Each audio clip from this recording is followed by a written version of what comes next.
Make sure you have your slide. We are recording. Okay, well, thank you everybody for coming. This is the Order Solutions Cold Fusion Container Roadshow 2017, or as Brad likes to call it, the Docker Roadshow, because everything is Docker, according to Brad. So what is this? This is our free month-long extravaganza. We have blog posts galore. We've got a few out there already this week and more coming. We have 5 free webinars. This is the second one, led by Order's team and the community members. Thank you for those who are stepping up from the community to help share as well. The topics, we're going to talk about containers, and more containers, and all sessions will be recorded and they'll be available at this link down here below. If you go to the ordersolutions.com and click on events, you'll see the Container Roadshow page there. It has all the blog posts, the webinars, and more information. So why are we doing a roadshow? Well, this is part of our free training initiative for Audis University. We want to make sure that Cold Fusion does well and grows, and part of that is giving back to the community with free trainings available, and we also have paid training as well. So we want to make sure we give as much as we can. We also want to demystify containers for the CFML community. One of the main reasons that people say they can't use Cold Fusion anymore is because their DevOps people don't want to support Cold Fusion servers. But with containers, this isn't an issue anymore. So we want to have people use containers so that excuse cannot be used and Cold Fusion can live on. Plus, we want to run code and deploy with Docker today. Docker is a cool technology, and obviously you guys are here to find out more about it. So let's get on with it. Don't forget though, we're professional open source here at Audis, so other than Audis University training, where we do some for free, we have additional paid training options as well. As mentioned earlier, we are doing trainings at CF Camp, at CF Summit, usually before and around most of the conferences in CFML, but we also do online trainings and in-person trainings as well. We offer support and mentoring plans. We can help you with architecture design, infrastructure design setup. We can do code reviews and sanity checks. Also, we do application development for a lot of customers as well. And for those of you that are not Patreon members, Order Solutions now has a Patreon side as well. You can go up there and donate a certain piece of your income to help all our open source projects. That goes towards documentation and other free and open source things that we provide. So please, if you can, support us there. The schedule, as we mentioned before, we've already done the first one with Mark Drew. Today we're going to look at containers and ContentBox with Luis, and we have 3 more sessions coming up as well. So Brad is next week with configuring containers with CommandBox and CFconfig. If no one's seen CFconfig, it's amazing. You have to check that out. John Clausen will be talking about box microservices, and I'll be doing the last one where we'll start playing with Docker. So we'll give you a few ways to actually start. All these sessions are great, but maybe a little overwhelming. So we'll try and go back to the basics with that last session and actually get you using it. And now it's time to get on with the show. Take it away, Luis. All right, thank you, Gavin. You can stop sharing now.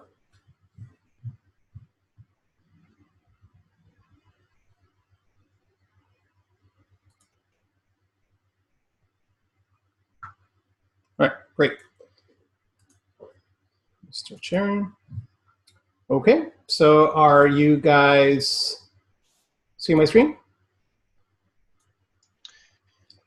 Yes. Yes. All right, great. So let me just put the chat on the other screen so I can see at least questions popping in. All right. So I can see the questions now. All right, perfect. So we'll go ahead and start. So just a small introduction for the session today. My name is Luis Majano. My background is a computer engineer. I was imported from El Salvador to the US many, many years ago. CEO of Bortus, Adobe Community Professional, a little history of where I worked before in the past. So today I'll be showing you how to containerize a CMS, specifically ContentBox, and how to deal with distribution, how to deal with session distribution, how to deal with content distribution, and pretty much how to demystify how easy it is to get up and running with a distributed CMS. I do not want to take for granted that somebody does not know what ContentBox is, and just for the recording purposes, it'll be a 5-minute intro into what ContentBox is. So ContentBox basically was built with one initiative, which was to contrast monolithic applications. That's something that we've been focused on here at Ortus for quite some time now, especially with ColdBox. We really wanted to create a modular framework that would take these monolithic giants and basically decouple them into smaller chewable pieces or little micro manageable services or micro modules. So monolithic applications, as you know, are big and scary, and they can, through time, they are just crazy. The majority of CMSs out there in any language are in what we call invasion or takeover mode. That means that you must adhere to their rules, right? And they take over the whole web root. You have no choice, right? It has sometimes their own methodologies to deal with development. Some are built with MVC, some are never built with MVC, some suck at performance, some are great at performance. As we all know, there's a tremendous amount of content management systems out there. But the impetus for us was that we did not want an invasion, we did not want a takeover mode. We wanted to stick to conventions and best practices. So the traditional CMS blog application is basically most of the time a custom architecture. They focus really on a single server sometimes. It is very difficult to do segregated deployments. If you want to do that, for example, when you do a WordPress, you have to put your whole administrator out into the DMZ. You have no choice. And that is for, I would say, 95% of the CMSs out there, or blog systems. Attaching custom security is usually a pain, having dealt this with over 5 to 10 CMSs throughout time. Creating custom views, clustering, scalability.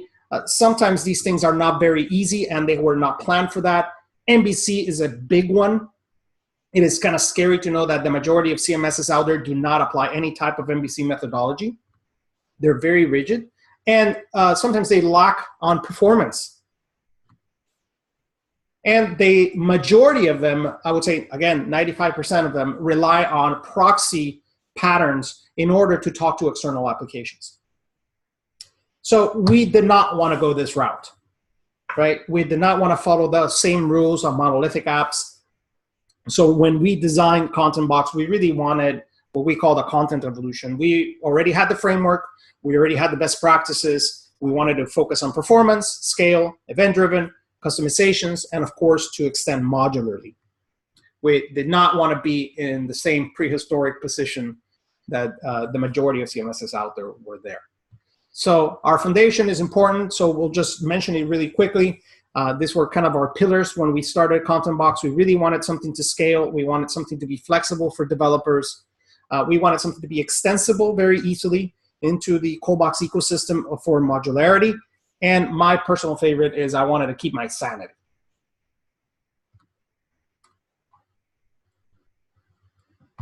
We'll just go real quick into the coding recipe of what ContentBox is. So ContentBox at its root is not in takeover mode. It adheres to MVC. It is a ColdBox application, okay? And the ColdBox application pretty much has nothing except a set of modules.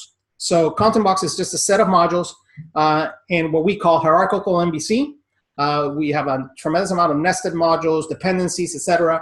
Something that we can scale very quickly, allow us to do object orientation very quickly with ContentBox, and provide extensibility, of course, through our dynamic language, which is ColdFusion, right? There are even cases where we actually extend ContentBox through Java as well, or anything that runs on the JVM. So there are hooks for it as well.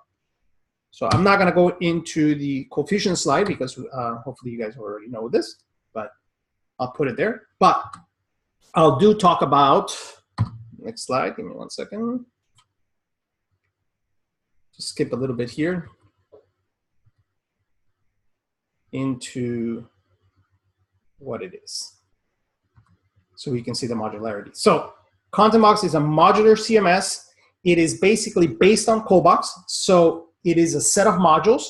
So that means that if you have already a ColdBox application deployed, or you're starting a new ColdBox application, that could be a RESTful service, any type of API, or just a traditional ColdBox app, ContentBox will run in it. It is just a set of modules that are deployed on it. Leveraging ContentBox, it is actually one line of code away. You can just say install ContentBox, install ContentBox site, etc. Extensible via CFML and Java, and of course open source or commercial edition with support. Let me move ahead to the modularity, and then I can give you the flavors here. So let me move to modularity. And this is something that we're going to be seeing today on scaling this. So we target any ColdBox MVC application. So that means that ContentBox is built with MVC in mind. That means that you can attach any type of custom security, any type of plugin architecture you want, event-driven systems, your own models, because at the end of the day, ColdBox modules is what makes ContentBox shine. It's a set of 3 modules: the admin, the core, and the UI. Okay, and then you can build any other module as you see fit, from forums to e-commerce, your RESTful services, custom applications, whatever you want. It really doesn't matter. Those 3 modules is what composes ContentBox. And as you can see, you can actually mix and match them. So for example, we can take the ContentBox admin and actually completely remove it from the system, and there is no more administrator deployed. You will only have the core and the UI. If you actually don't even want to deploy the UI, you can actually just stay with the core. And that actually, you can just use that as a headless CMS. We have a RESTful services built in. You have all the services built in, so you can deploy this and actually build the interfaces with Angular, with Vue.js, with any technology you want. So in all reality, we've planned so you can actually use them 3 in combination or mix and match the modularity. All right. With that said, any questions on ContentBox before I move on? There's a small intro. Just wanted to make sure that people understood the difference between monolith and a modular ContentBox framework, and then we'll move into containers. So.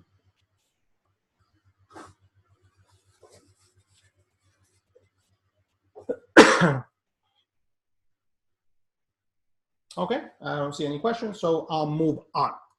So today's session is pure code.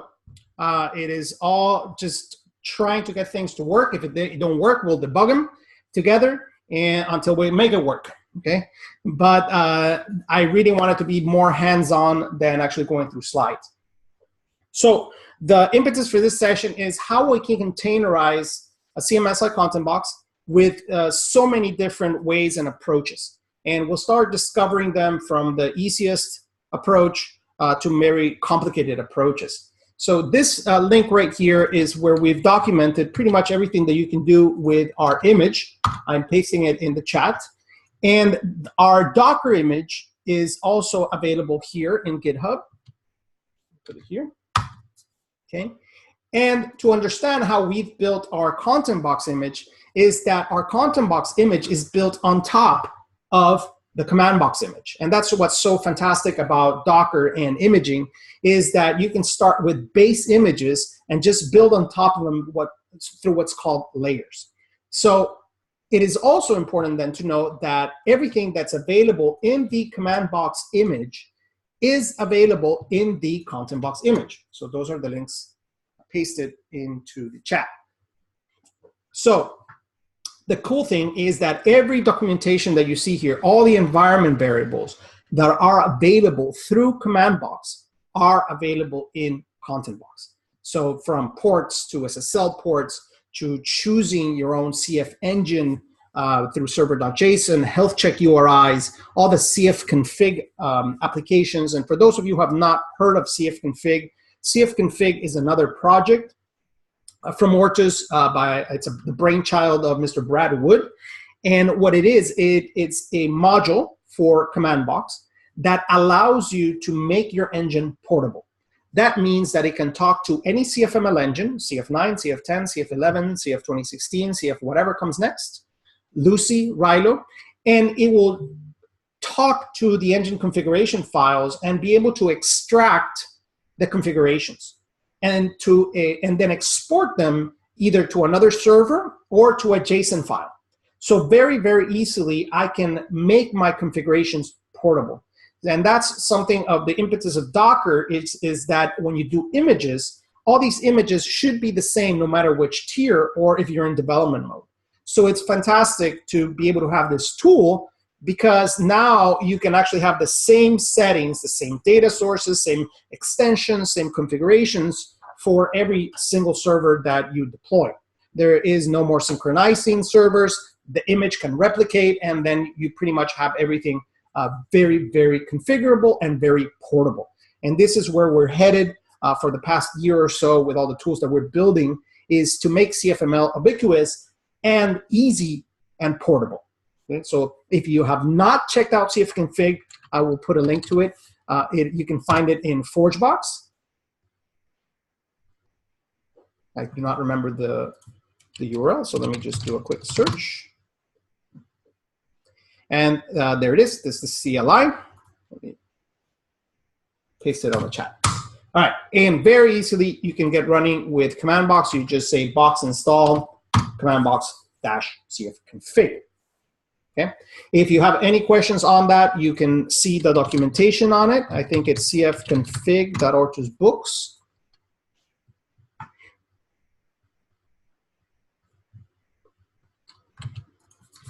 Okay. Look for us in the forums, in the Slack channel, or just pester Brad Wood, and you can get started very easily. Okay. So CFconfig is very, very important for containers, because this is how we can actually make our engine portable. Okay. Of course, all the different things available here are available in the ContentBox Docker image. So in here, we have documented everything for you guys, from playing around to persisting data between restarts to using a custom database. Okay. By default, our image, as we will see once we start starting up containers here, our default image is leveraging an H2 database, and I'll go through that as well in detail as we go through this documentation. But then we have a lot of granular environment control in our ContentBox image. By default, we use this embedded database called H2. I'll go over it as well. We have environment flags for you to actually run the installer as an administrator, be able to set up your database, set up everything in ContentBox, and then turn it off. We have a bleeding edge ability, so you can actually use the bleeding edge version of ContentBox instead of the latest stable version if you have a patch or something that you need. Health checks URI are already configured for you, leveraging the ContentBox image. We have the ability to set up a password for the reinit instead of you trying to figure it out, so you can actually set it up your own. We actually have a session storage capabilities. So if you are deploying ContentBox using the Lucy portions of ContentBox, then you can configure the session storage very easily with an environment flag. By default, the image is distributed.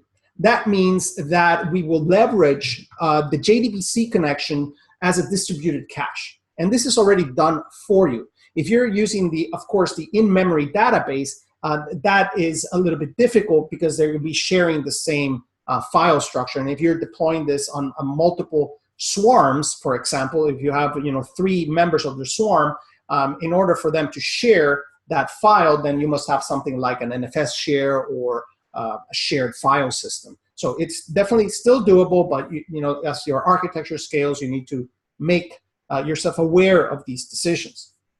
But by default, if you're using something like MySQL or another Oracle or whatever other database, distribution is already done for you through the JDBC connection. Now, I'll show you today how to actually leverage a real distributed cache, such as Redis, in order for you to actually store everything in Redis. Okay? And hopefully in a later session, we'll do Couchbase. Okay? Now, apart from that, we also have the ability to influence ContentBox. So this is, since ContentBox 3.7, we introduced a tremendous amount of environment detections and granular control of ContentBox through environment variables and settings. So this means that you can actually control pretty much everything in ContentBox through configuration instead of actually going through the administrator and tweaking it with a bunch of buttons. Okay? So this makes it great for deployments, and makes it great for you to even test things very, very easily. Okay? We've also added the ability to activate the ORM secondary cache. So you can actually choose to activate it and even choose the EH cache provider by default or your own. Okay? So you can even add an extra boost of performance if you need to. And of course, we all know how pesky sometimes Hibernate can be, so you can actually choose your own dialect if you are on a very old version of MySQL, for example, or an old version of Microsoft SQL, or even Oracle or Postgres. You can have that configuration as well. Like I mentioned, the image has automatic session distribution built in, so you don't have to do anything. It is already distributed, so you can scale it and basically no problems. Now, if you want to take it to the next level with distributed caching, you can very easily. We've tested it with Redis and Couchbase, and I will be showing you Redis today. Health checks are very important for images. It actually gives you a check if the actual image is corrupt or if the actual ContentBox CMS has failed for some reason in a specific image. Those health checks will be used by the Docker Swarm, Kubernetes, Mesos, or whatever orchestrator you have in order to determine the state of that image. If the image is not valid, then it will restart that image for you. And that's where containers are so awesome, and that they can self-heal to a certain extent. Okay? Now, we also provide you with all these things about the real world, how to do, real world deployments as well. And of course, customizations. This uses the vanilla ContentBox installation, but we all know that the majority of folks are extending ContentBox in several areas, and I'll mention them, which areas are customizable.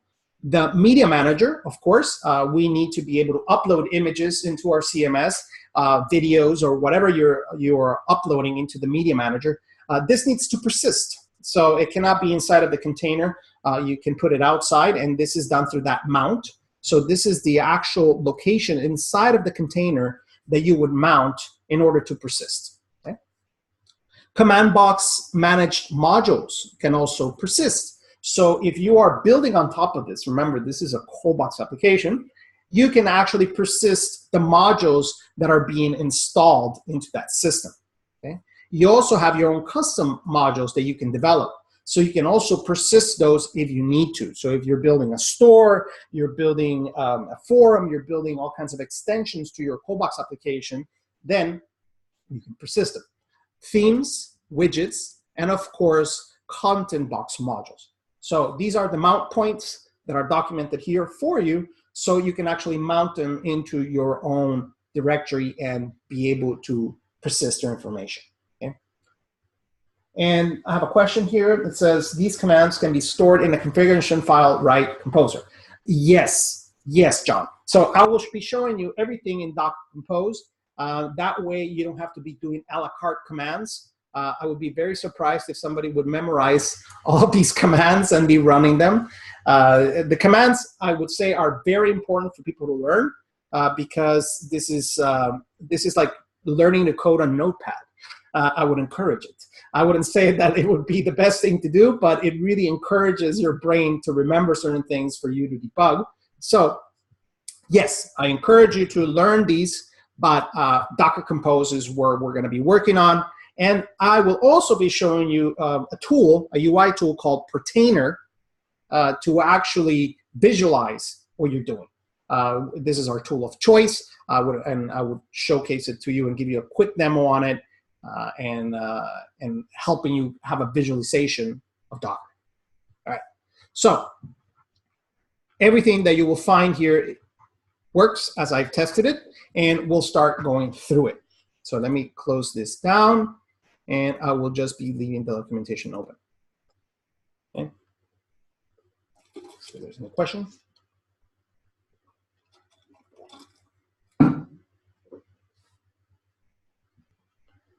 All right, no questions so far. Very good.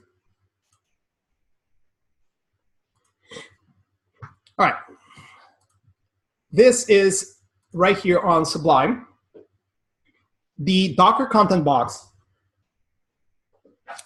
repository. This is the GitHub repository, okay? And somebody's saying, can your console text get bigger? Sure. I'm going to screw up my interface here, but that's okay.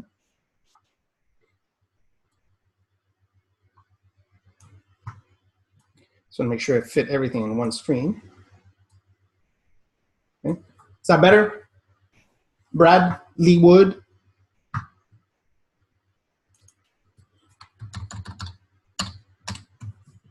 Make my, all right, great. So they're saying yes. All right. So I have here the GitHub repository for Docker for ContentBox, and I've created a playground, and I will be creating a GitHub repository for this and pushing it real soon. And then I'll give you the link. We'll push it together so we can go through these examples. So to play around with ContentBox is very, very easy. I'm going to show you first through the CLI, then compose, and then pertainer. So these instructions that you see right here is very easy. It basically pulls our image and runs our ContentBox image as an express edition, and we want the installer, okay, on port 8080. Now, in our what we call express edition right here for our container is not the same as our express edition that you can download from the ContentBox site. Okay, so let me make that clear.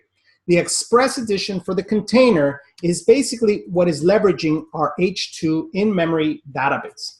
Okay, and let me see here. Oh, I think the link is wrong. Ooh. If somebody does a pull request and fixes that, we can give a prize. All right, the H2 database engine, it is a pure Java SQL database, and it is extremely fast. It is one of the fastest in-memory databases that I've worked with. You can use it for development. You can actually use it for production. Okay? It is extremely well developed. It has full support from Derby to HSQL to MySQL to Postgres to MS SQL. There's even modes that you can switch on and off on it. It is a fantastic, lightweight, in-memory database. It's a 1.5 megabyte jar, the entire database. It is fully supported. You can find all the grammar, the data types. It is fantastic. I cannot recommend it enough. We've done some projects where we can actually deploy full-featured applications on a USB disk, and the performance is ridiculous. So definitely recommend it for you guys if you have never played with H2. And it is natively supported in Lucy. Okay? And of course, if you add the jar through Adobe, it will be supported in Adobe as well. Okay.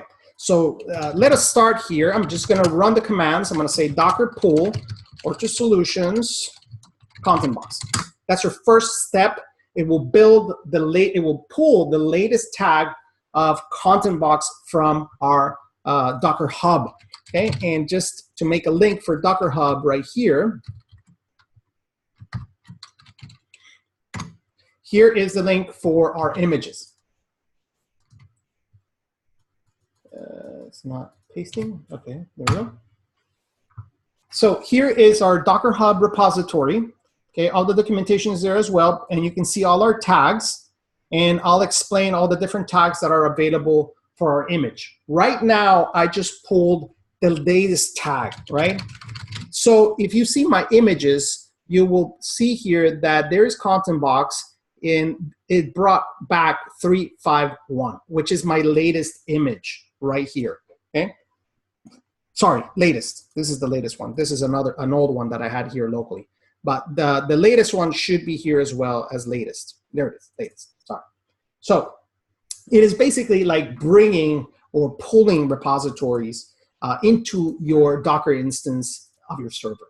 So right now you can see that you can download these versions of ContentBox. There's a snapshot version of the containers. There's also warmed up servers for you to use. So for example, there's a Lucy 4.5 and an Adobe 2016 image, which basically is leveraging the latest version of ContentBox using that specific engine all warmed up.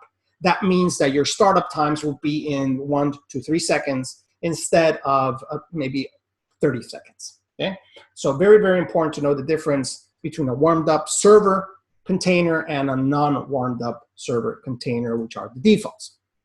And I know that John will be covering all that later in several other of our roadshows here. All right, so next step, let's run it through the command line. So I can say Docker run. I want to map port 8080 to port 8080. That means that it's going to expose the internal port of the server, which is default of 8080, into my machine port 8080. Okay. Then I will say an environment variable express equals true. So I want the express edition.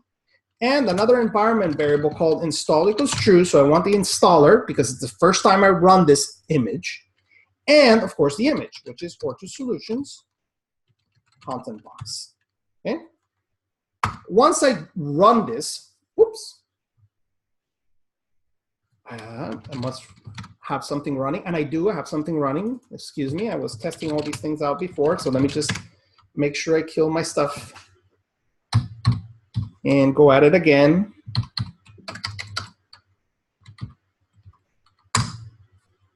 Okay, and here we go. It tells you it's configuring the H2 database. It is enabling rewrites. So rewrites are enabled out of the box. I don't even need a web server for this. Okay. There we go. It is configuring the media root, the server directory, the CF engine. In this case, by default, is using Lucy 4.5. Okay. And it's going ahead and configuring the server for me. Now, I apologize that it might be a little bit slower than in all real life because I'm sharing here through Zoom. So when I do shares, my processor goes a little bit crazy. But this is, if I wasn't sharing, this is very, very instant. So right now it's preparing my engine. It's making sure it's deployed. It's starting up the server, as you can see right now on port 8080.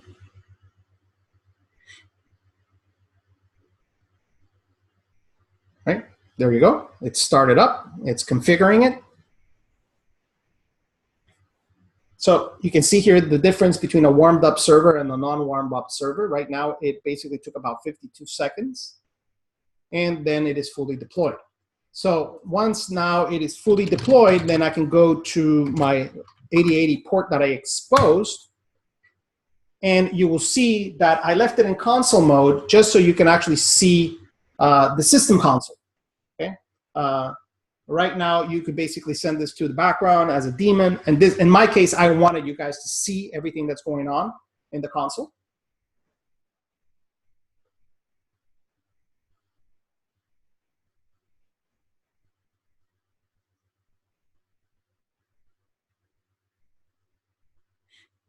Okay, so you can see that Hibernate started, and you see actually, I can go through it and see that it's building the connection pool. It's actually configuring the actual database for me, okay? And now it's starting to load the framework, and there we go. Now we have ContentBox, here the installer, and I can start going through my install, okay? It's running on a container. Once I stop the container, unfortunately, since I'm not persisting anything, it will basically, I will start again, okay? And I will start again with the installer. So this is the intricacies that you have to learn with this image, is that the installer must be run at least once, so you can seed your database, right? Once you've seeded your database, you don't need to run the installer anymore. Okay? All right, so we run our first container. And it's running, and here is the administrator. We can even fill it out, so I can fill it out here. Okay, and come up with a password here. Just generate a password.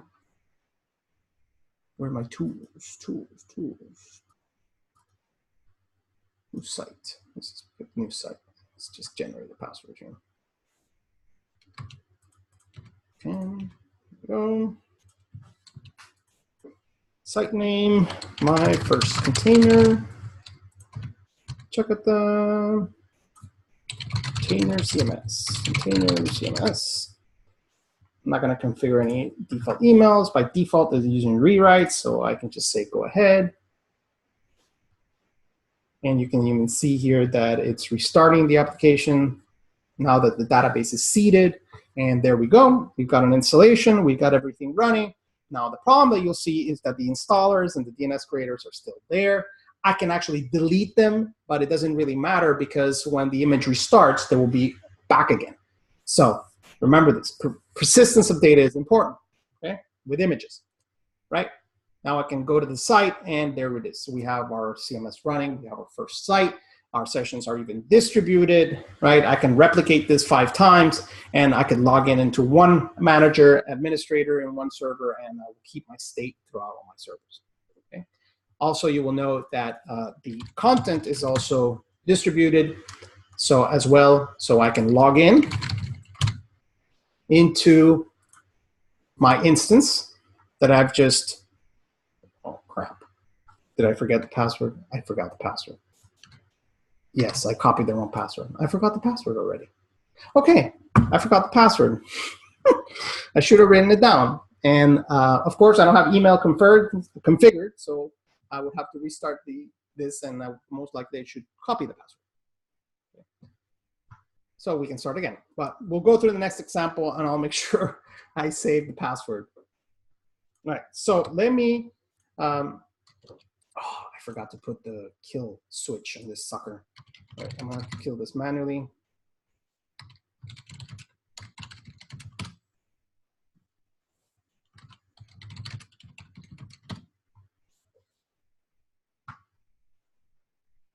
Jim Pickering, I see here, it says, I'm just saying the docs don't say the commands are for Unix and the error out in PowerShell. I thought they were pasted from a doc compose file that didn't work either. The docs are frustrating and unclear. Okay, Jim, I get you. So you know what? We will update it for you so you are no longer frustrated and unclear, okay?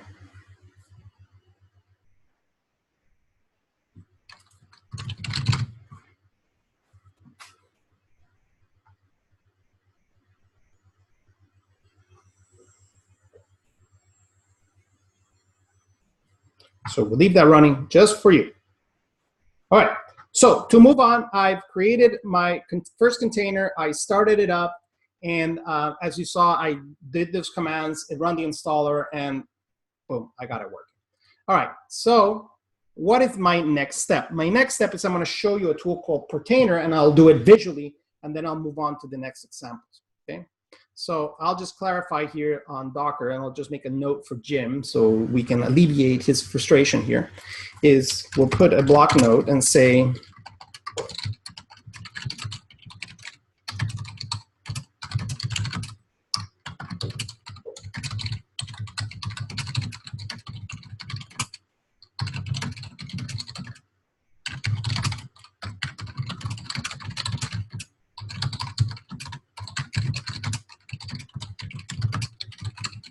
there we go. Hopefully this will alleviate your frustration with the docs. And it is published, okay? We'll leave it open in case there's more. All right, so what's the next step? We'll introduce you to a simple tool called Pertainer. We love this tool, and actually that's our HQ, sorry, pertainer.io. The address is pertainer.io.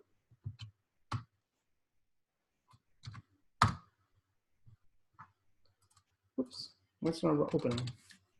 Pertainer.io.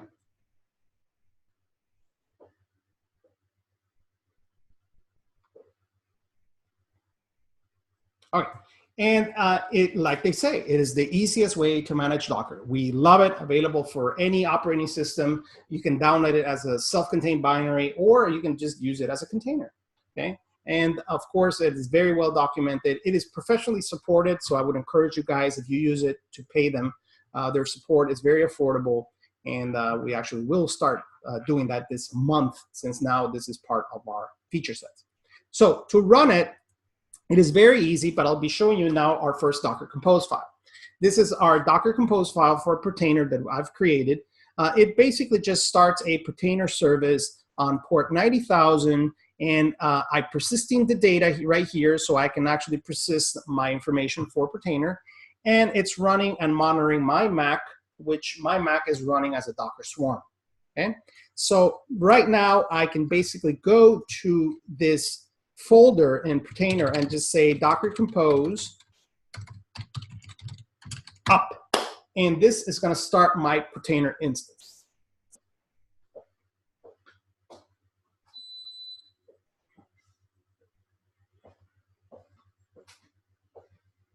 All right, so Container is running.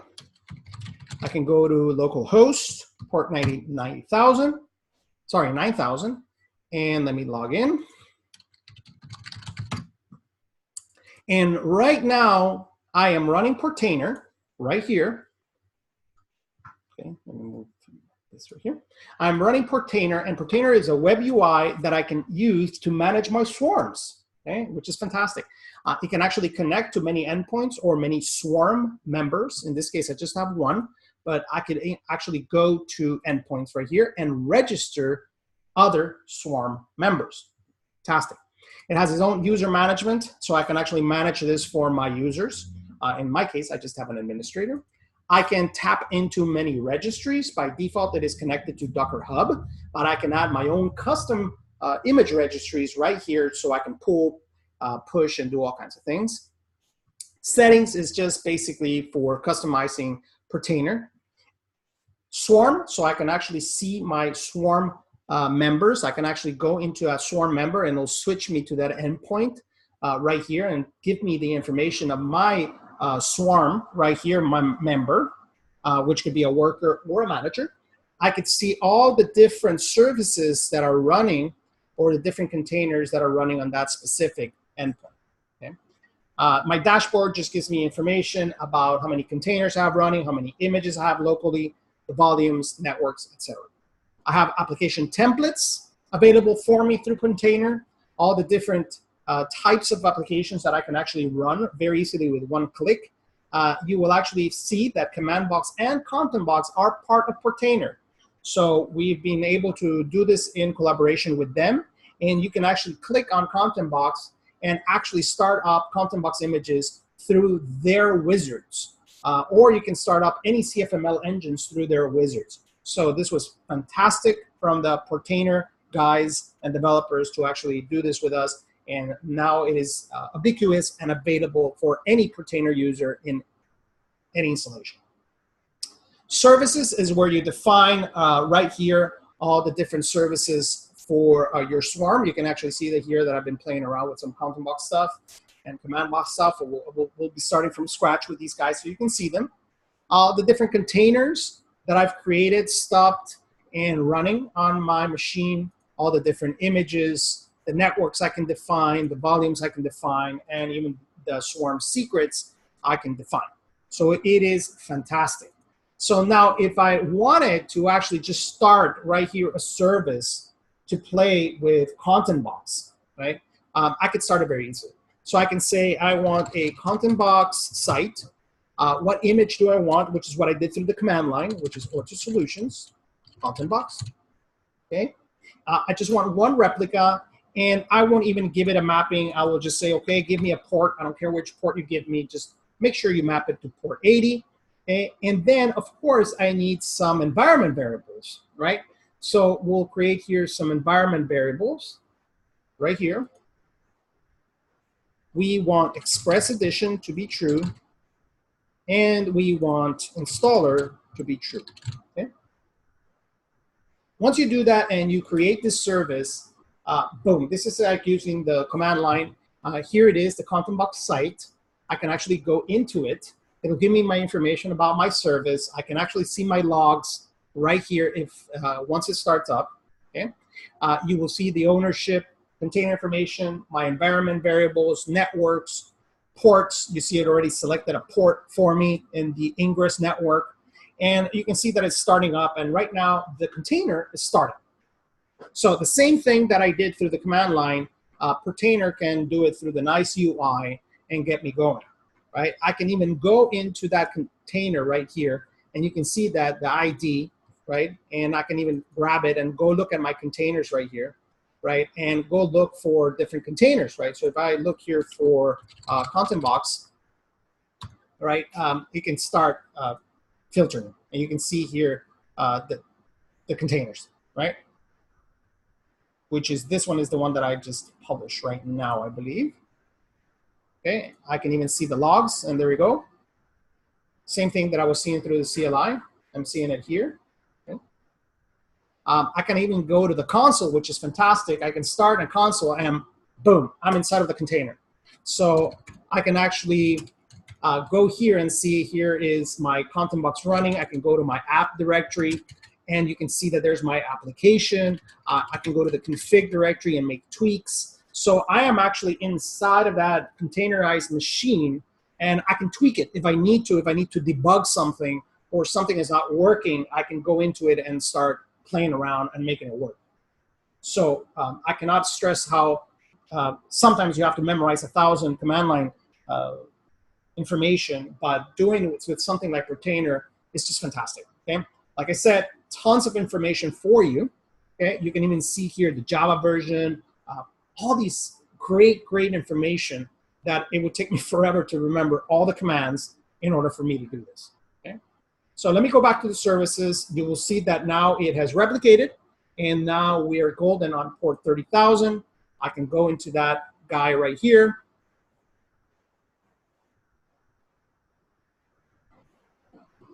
We'll set it up. And of course, if I set it up, it's not persisting anyways. So if I restart the service, then I will lose all my configuration yet again. So we have to go into persistence of data. Okay. So I just want to show you that it runs. Okay, there we go. So the container is up and running, and now I'm ready to present and do the install. All right, so I'll pause. And I just want to make sure there are no questions, and then I'll move on to persistence.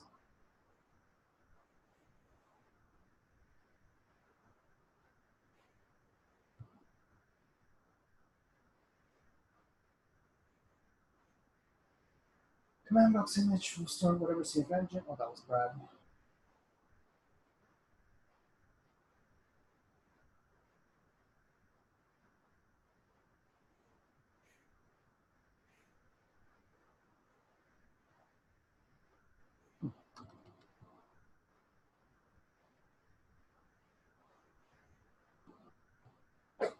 No questions? All right. If there are no questions, let us actually set up a real site. And we'll do it in two ways. Let me show you right here in our playground the compose version of what we did with the CLI and what we did with Retainer. So I have a compose file right here. We'll go through it, and I'll be using this for persistence because it's just easier than just going and configuring it here in Retainer. But just know that Retainer has all these abilities as well for you. So let me just shut down these guys right here. So let me scale this to 0. Shut it down, and let me scale this to 0. Okay, and then I'm gonna remove them. All right, great. All right, let's go to the compose. So I'm gonna do the same thing with compose with what I did with CLI and all that. So let me go into it. So let me go into the Docker playground right here. Okay.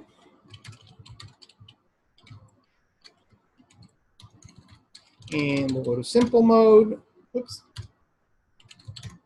Okay. And here it is. Here's the Docker Compose file. It is very simple. It just determines the version of the Docker Compose file, and I define services. Okay. These are the different stacks of your deployment that you will be creating. In my case, I want a ContentBox service, which leverages the latest image of ContentBox. Here are my environment variables. I want Express to be true, and I want the installer to be true. Okay, I'm going to skip through that and tell you about CFconfig stuff later. Then we have the ports, which is 8080, and then the data. So since I want to show you persistence, we're going to persist this HQL database and our media manager as well. So right now, in the simple folder, we'll be creating, let me make this a little bit simpler. It will be creating a folder called Docker inside of Simple, and it will create a ContentBox DB location for the database, and a content location so I can manage my media. Okay? So now I've added persistence. Remember, how do you know what I can persist? Go to the documentation, go where it says persisting data between restarts. Here is the link. Oh, I got the wrong link. Sorry.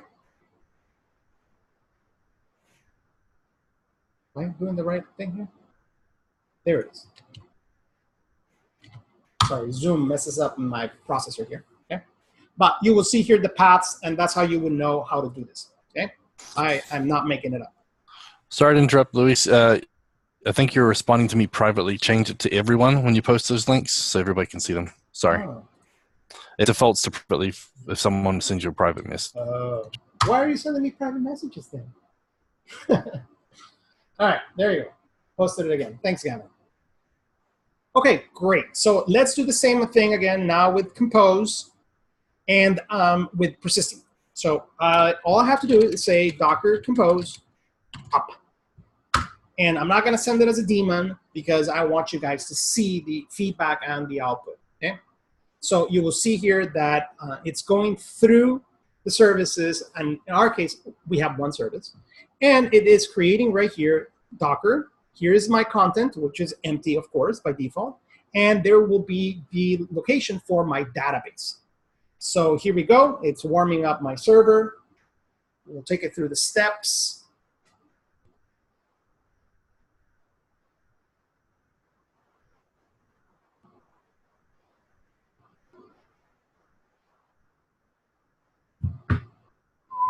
And there we go. We can start it up.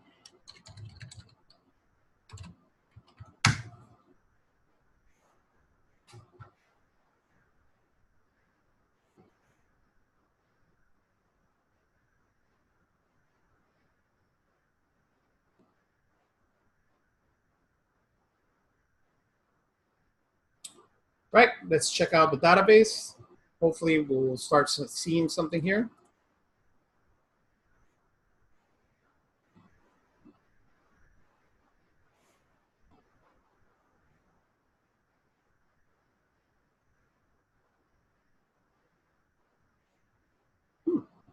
Weird, it's not showing it. Did I get the path wrong?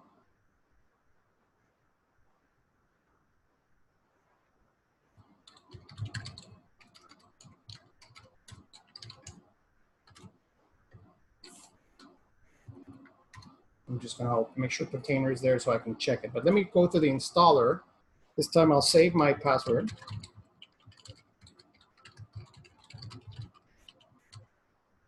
Okay. I'm just gonna use my default passwords I use for all these test stuff.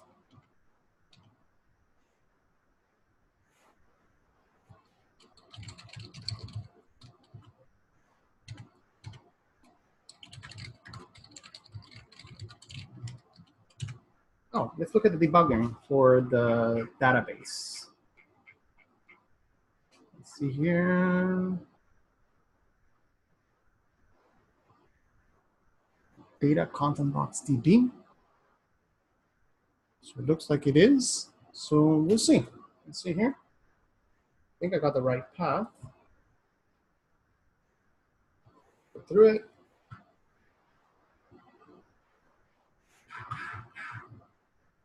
Okay. Go to my administrator. Copy my password this time around.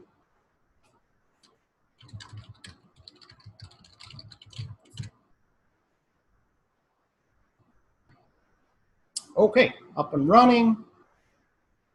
See my settings. So I can show you here. Content options. Okay. You will see that I even have a sessions and a JDBC cache engine, so I can very easily just switch to those for distribution. Okay. So if I wanted to start distributing, I can say, okay, I want you to use the JDBC cache provider, right?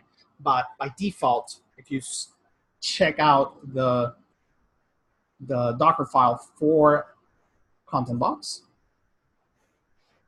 you will see here that the template cache is leveraging a current song reference memory. The sessions is basically doing the same thing, but it is using the JDBC store, okay, to distribute, and then there's JDBC. So I can switch it to JDBC right here, and then it'll start distributing. And then we'll do it through settings as well. And I don't know why this is not showing me my database elements. Weird. Okay. Okay. Here it is. See, cache name overridden, the settings cache, JDBC. So everything's running through JDBC now, and the content cache.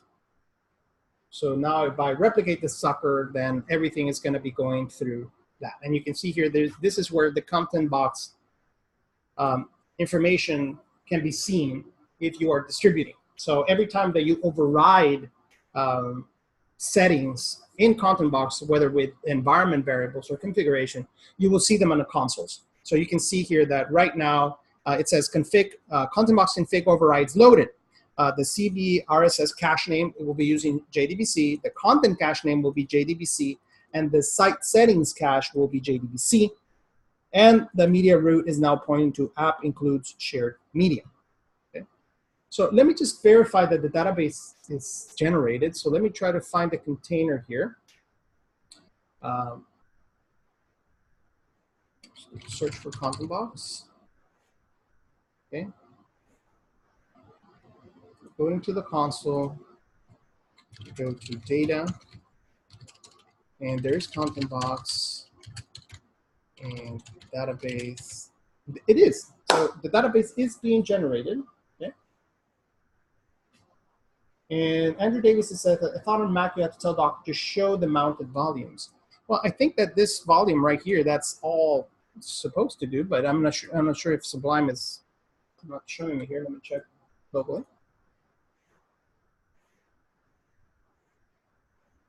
So Sublime is not reflecting it for some reason, right? But it is on my disk. Okay, so for some reason Sublime is not showing. Weird.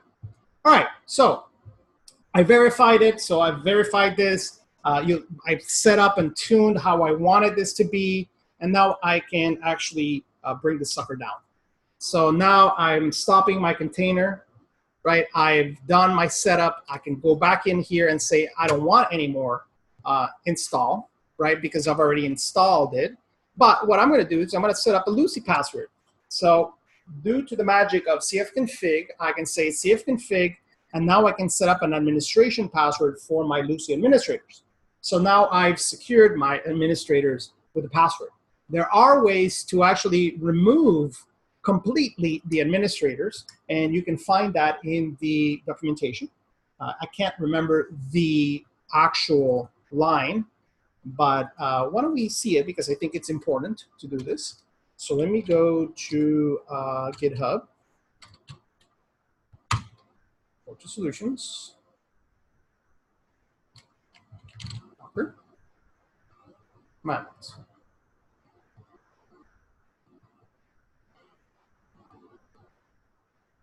Headless, there we go. So I took the time to show you this because it is very, very important. Security is always important. With our images, you can actually come in here and say headless true, and this will automatically remove the Lucy administrators or the Adobe administrators from ever being accessible. Okay, we'll completely wipe them out. So this is a very important environment variable, okay, for security. So always when you're in production, I would recommend that they're headless. There is no need in a container environment for you to go into an administrator and tune it. That goes out the window. You will never do that anymore with containers for production. What you are deploying is the entire server configured as you want it. If you want to do changes, you would do them in a process. You will do them through development, run them through the development, do the build process, create the images, and do the deployment. Okay, just wanted to make sure I stressed enough the importance about security. All right, so I'm changing here just to remove the installer. I'm still using the Express Edition. It's persisting my database. So now I can run this again without the installer. And what it does is that ContentBox will also secure my installation. That means that the modules, remember, it is modular, the modules for the installer and the DSM creator that are needed for setup are now completely removed. They're not available. Nobody can come in and mess with your ContentBox installation anymore. The image does not have them anymore, okay? You can actually see here that administration password has now been set for me, okay? This is thanks to that cfconfig admin password that we did right here, right? Now I can go back and you will see that there will be no more installer, hopefully, if this works. If not, we have a problem. But hopefully you will see the site, okay? So you will see that it's now going through Hibernate. It's going through the startup modes. You can see here the JDBC connection to the in-memory database in MySQL mode, okay? You can see the overrides, and boom, I have my site. I can go now to my administrator, okay? And remember, I put a, missing log entry. That's new. We'll look at that. I think that's because I have no hits here. I'll take a look at that. But right now, basically, I'm logged in. I can go and start managing my content system. I can go and create whatever I need to create a new site, a new page. So I can create a new page right here. We'll call it products. And do some lorem. I want to publish this guy right now. Okay. There it is. It is published. I can go and visualize that page. And there we go. I'm fully managing my system. Everything is self-contained in that in-memory database, and I'm ready to roll. Okay. So let me just verify my settings here. Just want to make sure the content is set. Okay, JDBC, great. Site options, great. Let me just persist this, making sure, I know it's overwritten, but let me persist it in the database as well. So let me explain that. By default, the image will override the settings for you, but it will not store those settings in the database. So right here, that you saw that the cache provider was called template, which is not in non-distribution mode. But since we overwrote them by the image, right, or when you start it up in the console, then it overwrites them, but it does not persist them in the database. That is not its job. It's just supposed to do runtime configurations.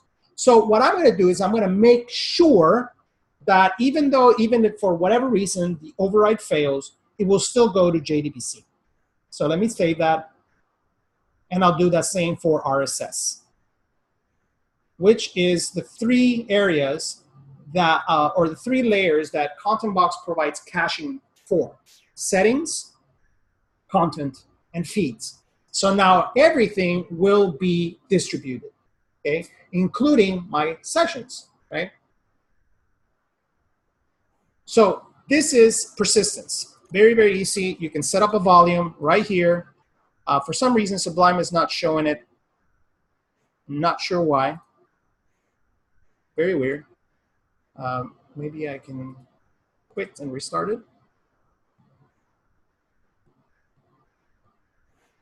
Huh. Weird. Very weird. Anyways, you can see here on Finder that they're there. All right, so we're reaching almost the end here. I want to make sure I do two more examples and then take it out for questions. All right, so I've done the simple one. I've done persistence. Let's do a little bit more. So let me save this. I'm going to stop it, and then I'll replicate this sucker later on. And now let me show you a custom database. So right here is a Docker Compose file, which is still leveraging the same image, same environment variables, okay? But in our case, I am starting up a database, which is MySQL, so I can do persistence. Now, this is not mandatory, but it was just easy for you guys to see it if I just started MySQL as a container. Okay? However, if you have a local MySQL database or somewhere, then you could just basically go into this connection string and add it, that location. So let's go through it and then start it up. Okay? So let me just make sure I'm not anything running, just pertainer, that's okay.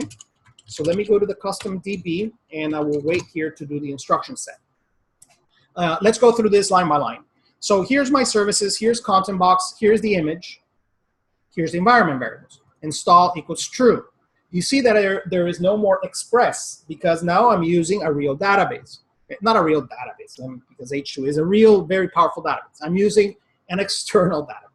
In this case, I give it the database connection information. And you can, where did I get all this information from?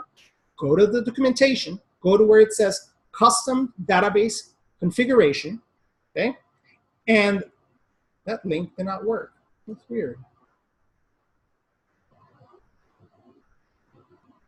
Huh, weird.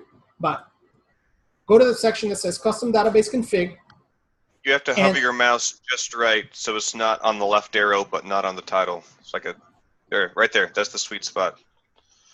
No, it's still saying upgrading. Anyways, I'm pretty sure you can figure it out. But here is where you have all those environment variables defined for you. So I did not make these up. Okay. So here's a connection string, which is a traditional JDBC connection string. Okay. Here is the location of my database or the IP of my database. In this case, since I'm running it through Docker, then I'm using the name of my service. You can see that when I hover over this, it is the same name. Okay? And it's going through port 3306, which is the default port. Okay? Then I have my class, my user, and my password. My ports and my volumes. Obviously, there is no more HSQL database, so I can wipe that out and just persist right here my media. Then we have our database. Now, this is using the MySQL latest database. Okay? Here are the environment variables for it. The root password will be ContentBox, the database, the username, and the password. Okay? And then I am persisting the data. Remember, you also have to persist data for this. Okay? So here you go. Let me start it up. And you will see how it starts deploying the two stacks or the two services. There's the database. It is initializing my database. You can see that this time around, it is showing my MySQL database. So this is the first time I run it. So it's actually constructing my entire MySQL database for me. Okay? So you can see it constructing. Boom. Okay? It is done, and it is now moving to ContentBox. So ContentBox is now being prepared for me. Boom, you see there, ContentBox is now being generated. So the entire database for ContentBox is now being generated.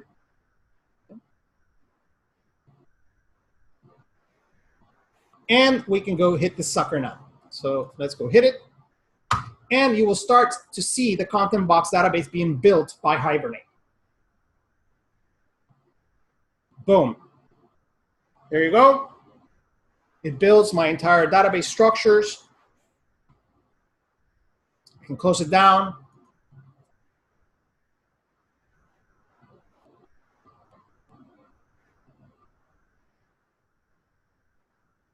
My overrides, and now I have my application up and running.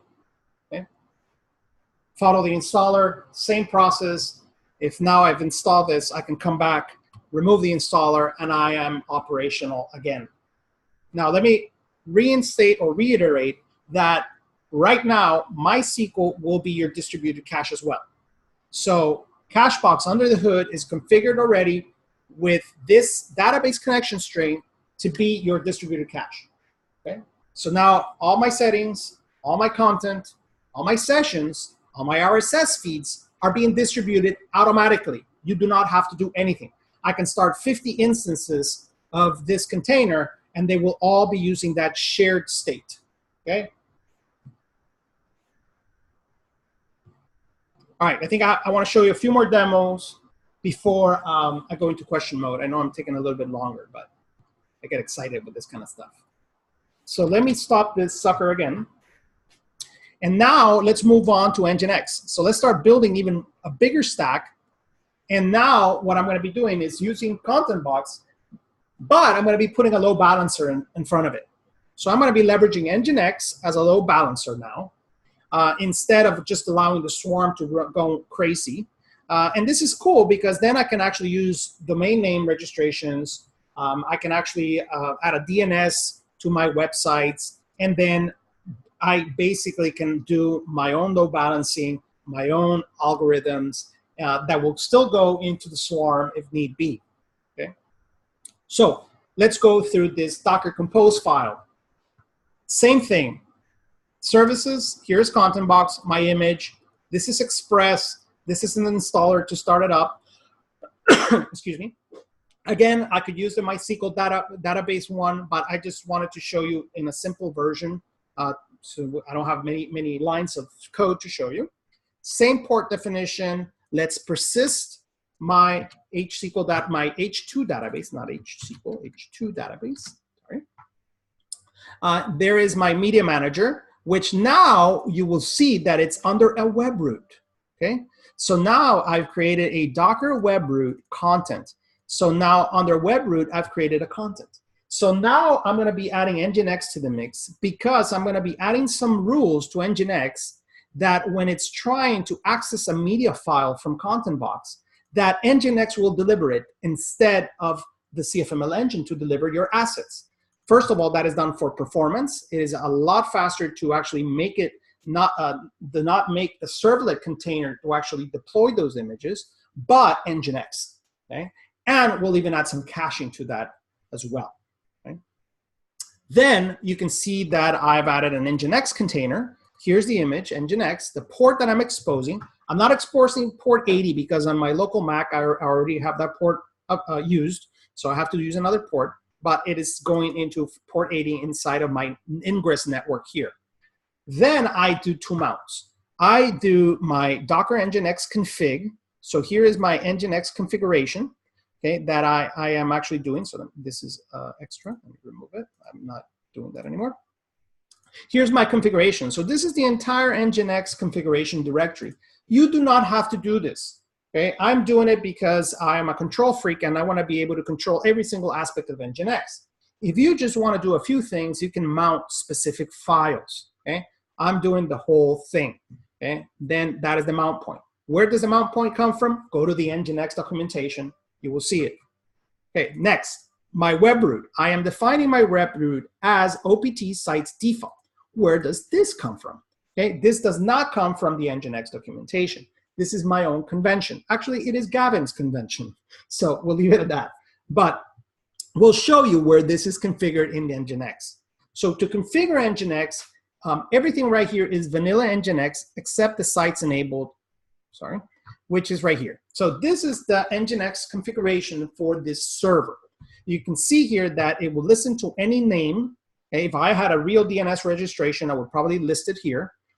I would listen to port 80, 443 with SSL and HTTP2 capabilities, my index files, index.cfm and index.htm, and there is my root.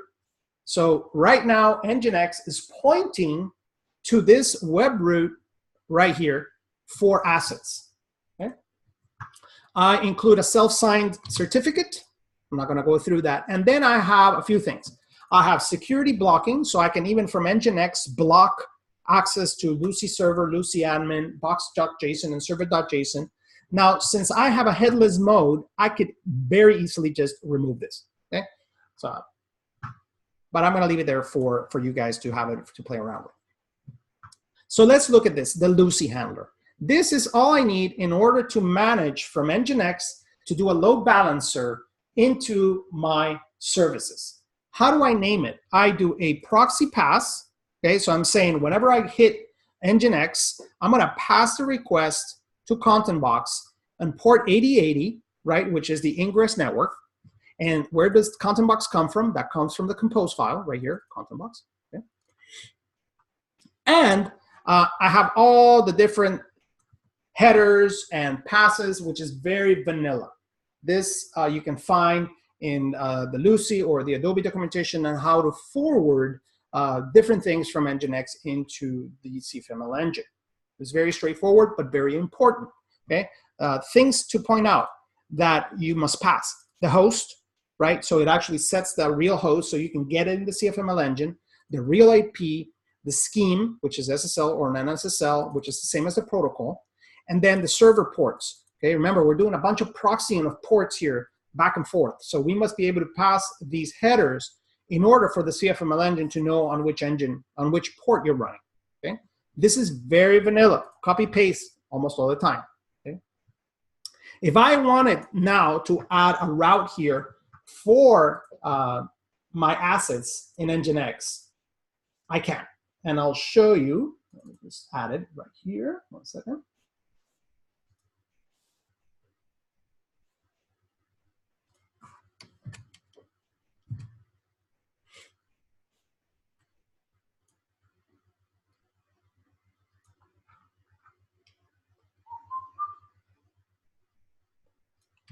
Ooh,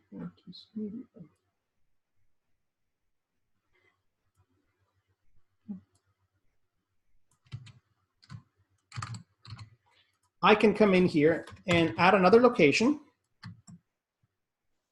okay, which is called media. So this is the entry point for ContentBox media, okay? So I'm gonna just document it here for you guys.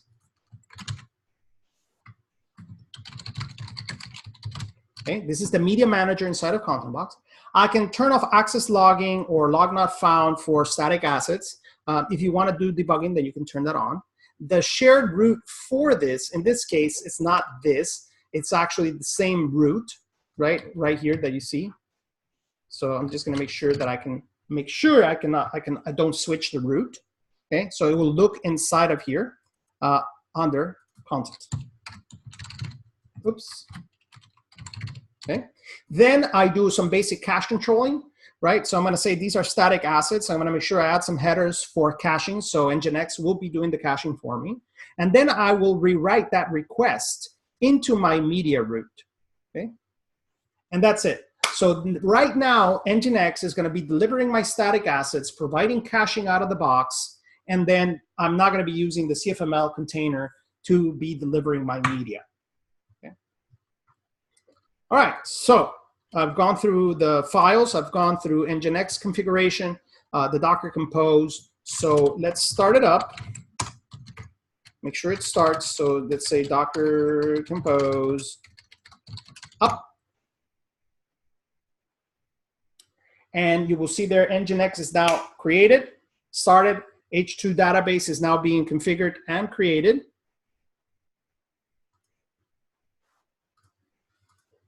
Of course, it's not showing for whatever reason. Those files never show on Sublime. And then it's going to start up ContentBox, and now it's going to be proxying through Nginx. Okay. All right, configuration process and server started. It's deploying, and I can go now to port 8500.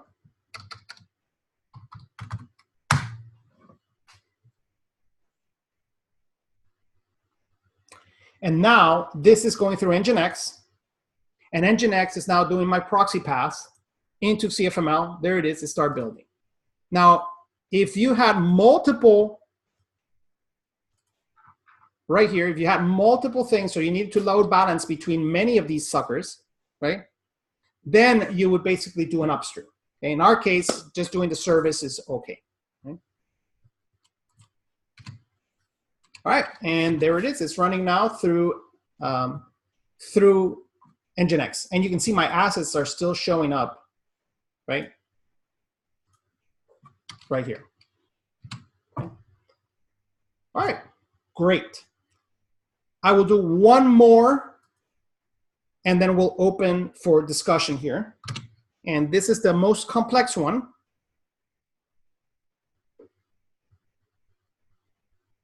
Which is the most real life one. So while that stops, I'll show you here in my distributed example playground. I've customized this to work with Redis. Okay. So how does this work? Go into that folder and clear. Okay, I have created several services. I've created a database called CB_database.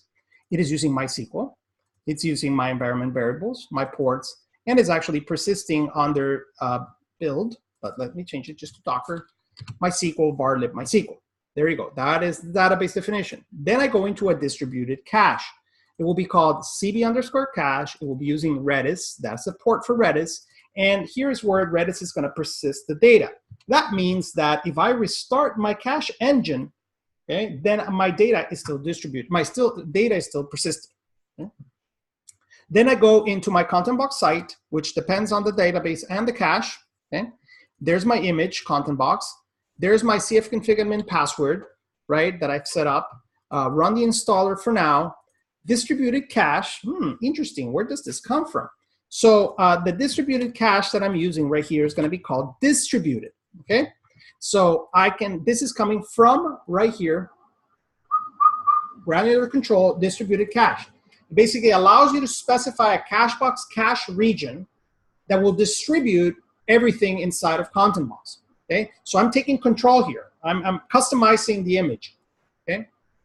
And I'm saying to ContentBox, hey, here is the connection to my database right here. Here are my ports, and here are my volumes. Okay, here is my my media manager, and was this using it's MySQL, and here is where I'm doing the overrides for my customizations. So I've done 3 customizations: a box.json, CacheBox, and a callbox, and I'll go through them. What I've done is in my box.json, I now have control of which version of ContentBox is going to be loaded. Very important. Then, which version of callbox and CB Redis. Okay. So right here we have our project by John Clausen called CB Redis, and it's going to be installing this module once the server warms up. Okay. Then, in CacheBox, I have defined my distributed cache right here, which is the Redis callbox provider, the server cache name, which is CB cache, and the port. Then I have created the caches right here. The template, the sessions, and the distributed cache are all pointing to that definition, right? So right now, CacheBox can talk to Redis in all of these 3 cache regions. Okay? Now in callbox, the only change that I have done here, okay, is the following. Right here is I'm able to detect that distributed cache system environment. And if it doesn't in case, I default to JDBC, but most likely in our case, it is defined. And then I do the overrides. So this is part of ContentBox. In ContentBox, I can create a ContentBox root inside of callbox. Remember, it isn't just a module. It's the same conventions of module. This runtime settings for the default site, and then I'm overriding these things at runtime. Okay?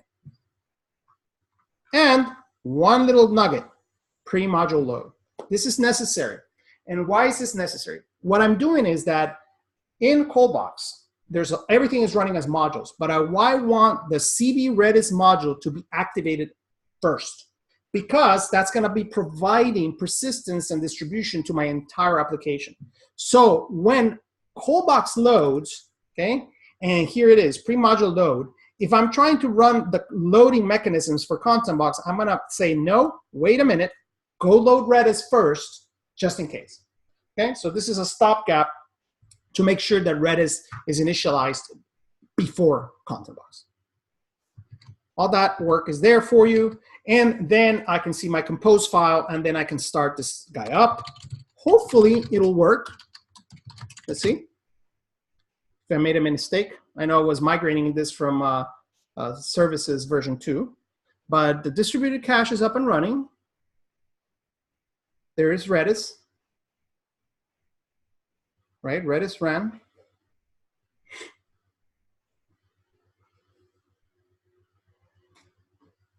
There's my database. So Redis is up and running. My SQL is up and running.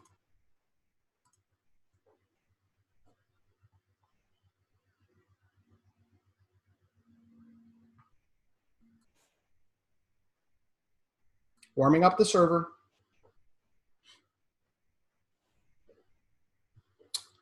You know what? I think I might have missed the box install. And I think that John Clausen changed this. Brad, are you still here? Usually. What is the environment variable for box install to work? Andrew just put it in the chat because we just had this conversation with him yesterday. Oh. Box underscore install true. Because I didn't see it in the logs. Right, so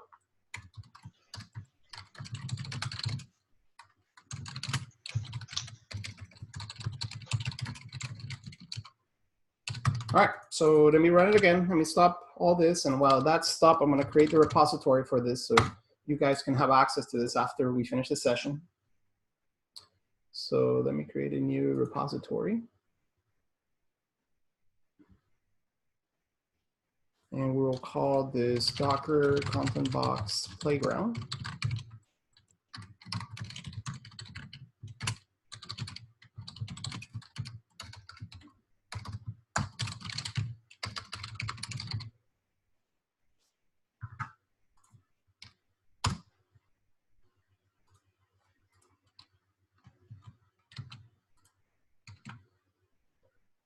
Okay, well, that starts up, and we'll check the logs.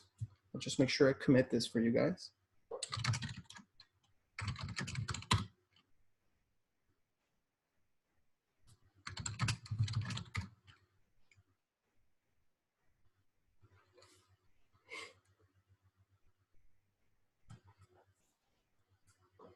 Oh man, this is adding all the junk.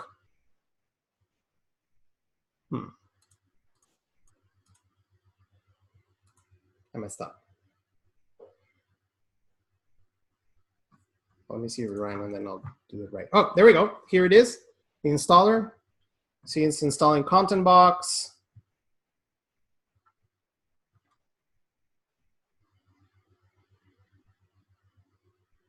See if Redis installs here. Toolbox, there's this. CV Redis. Boom. And we are up and running, ladies and gentlemen. So there you go. Now we have the ability to distribute through Redis.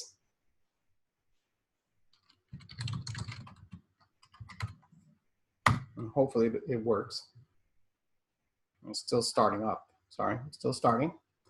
So let me redo my Git stuff because I don't want to be committing all this Docker stuff.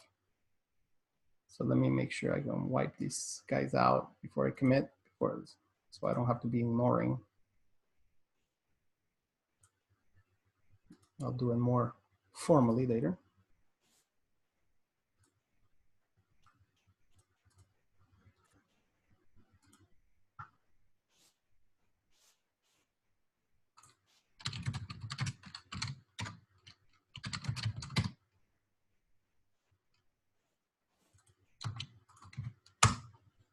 All right. Okay, now it started. Let's see if it kicks in. Kicking in.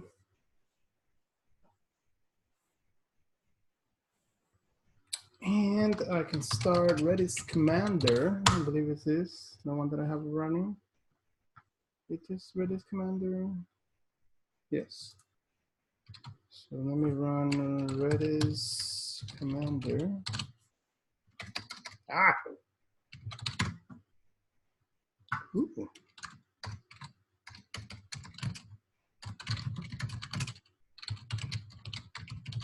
Just updated my engine, my npm here. So let's start Redis so I can show you Redis. But I believe this is now running, so it's starting up my application. And there it is. The cache name is called distributor. You see the overrides actually did work. And now I am running on Redis, and I'll show you Redis. But now everything is now running through Redis and MySQL and ContentBox. Woohoo! Right, so let's see if this guy finished installing. If only npm would be fast like CommandBox. Right, Brad?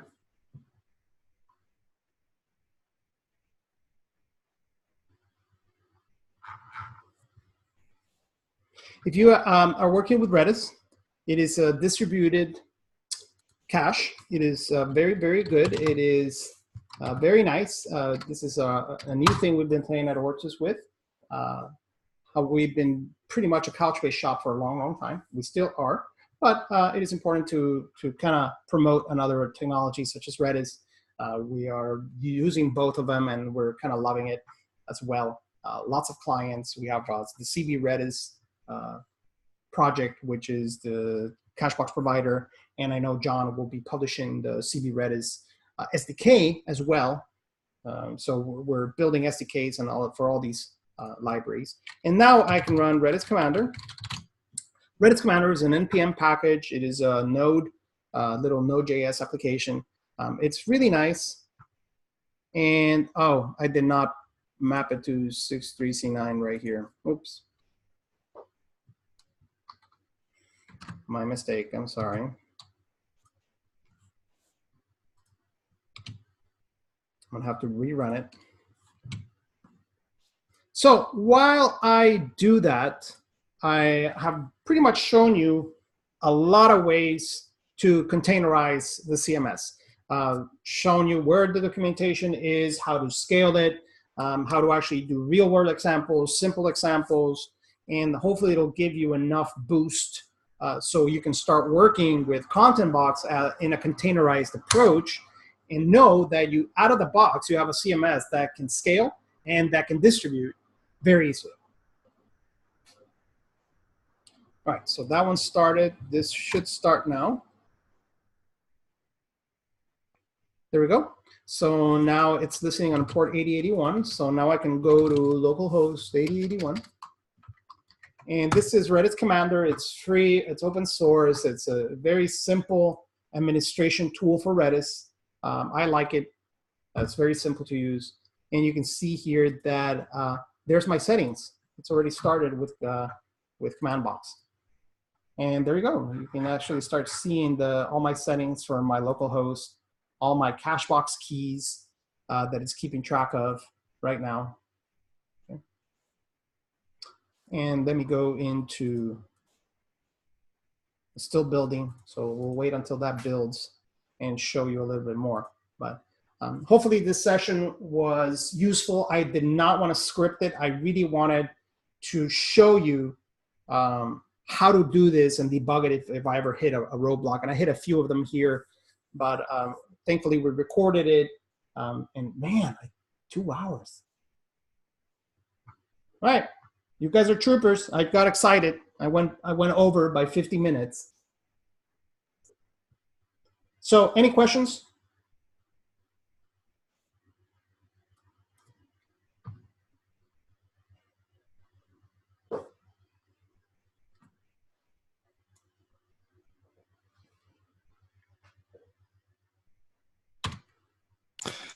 As John said, it's nice to see some failures, even from the great Luis Mahano. Yeah, I think it's important to show real life stuff and not have everything scripted or videotaped because it's not real, right? So there we go. It's building up. Let's see here if we're doing anything here. Refresh.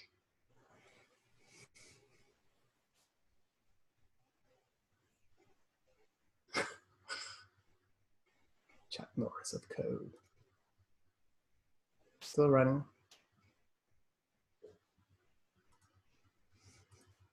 Very cool. And let's just run through the install real quick while I wait for some questions for you guys.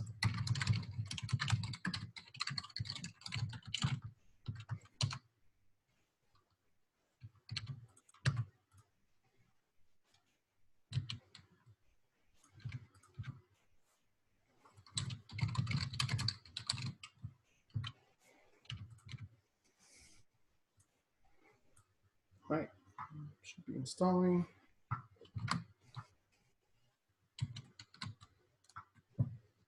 No questions. So can you actually scale this out and do 2 or 3 nodes of ContentBox?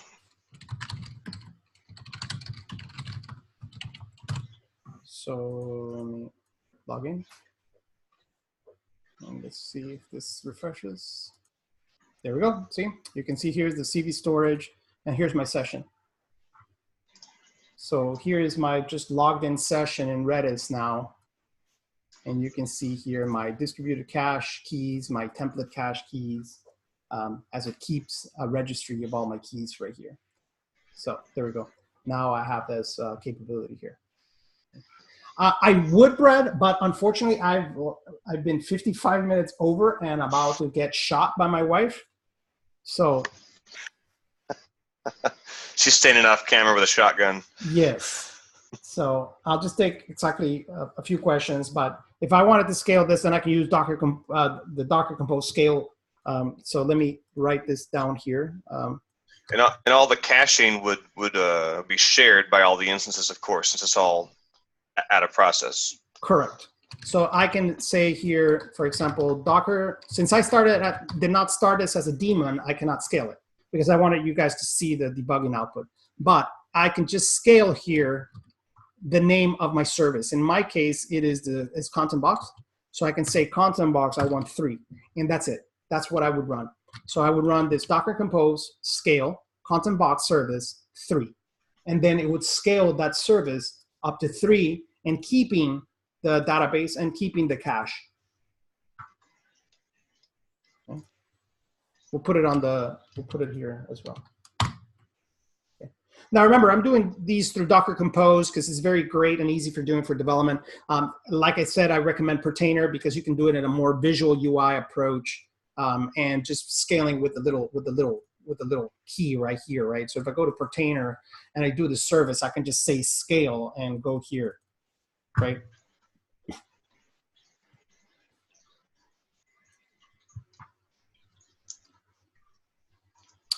All right, guys, any other questions before we're too legit to quit? Yeah, one question, Luis. How do you deal with a large number of websites, for example, 50 plus or 100 plus websites? If you were to run all of them with Docker, how do you handle the large size from all those Docker containers? Well, I think that if you're going to be running each site as its separate service, right, I think that if you would probably have more members in the swarm, right?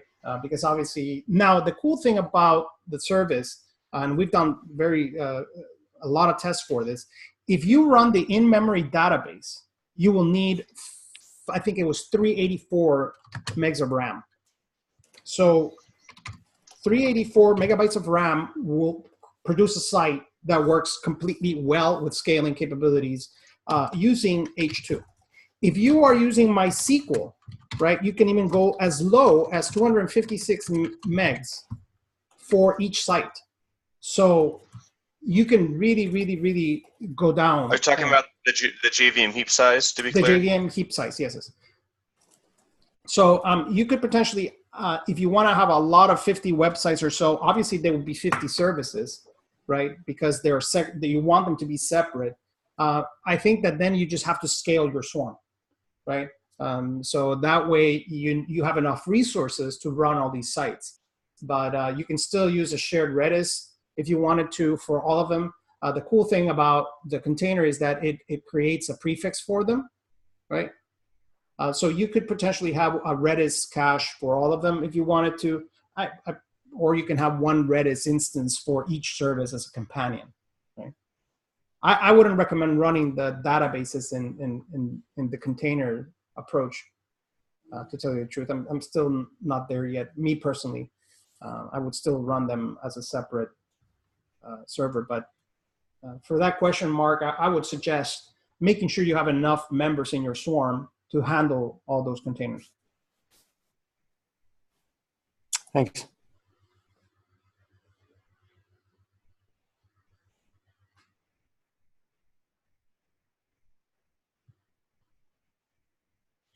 Any other question?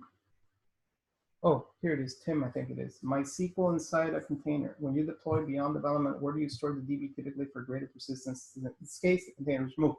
So that was what I just mentioned, Tim. So we do not do databases in Docker right now for production. We do it for development. but not for production. We do the traditional VM with replication. So we mostly work with MySQL in distributed mode as well, but it can definitely be other approaches. I have not used personally Percona.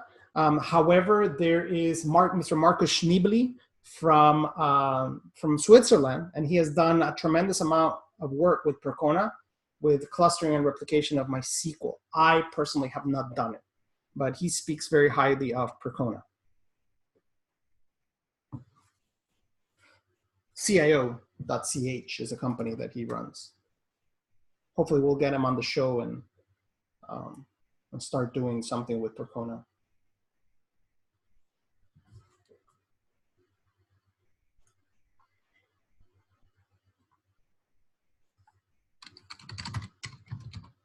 Of course, if you guys are using AWS or Google Cloud Platform or whatever, their built-in database systems are the best. I mean, they have all the reliability, the redundancy, etc. If you're spinning your own, then that's when you need to look at, doing something clustering or whatnot with MySQL. But if you're on one of the big platforms, their service is well worth it. Yeah, I think Mark got me thinking a lot, and I think I'm going to have to add a prefix for the CacheBox engine. This way you can actually have a Redis container that can be shared between all 50 websites, and all 50 websites will have their own unique keys. So thanks, Mark. Now you're giving me more work. All right, I'm going to get shot, so I'm going to stop the recording here. Stop sharing and stop recording.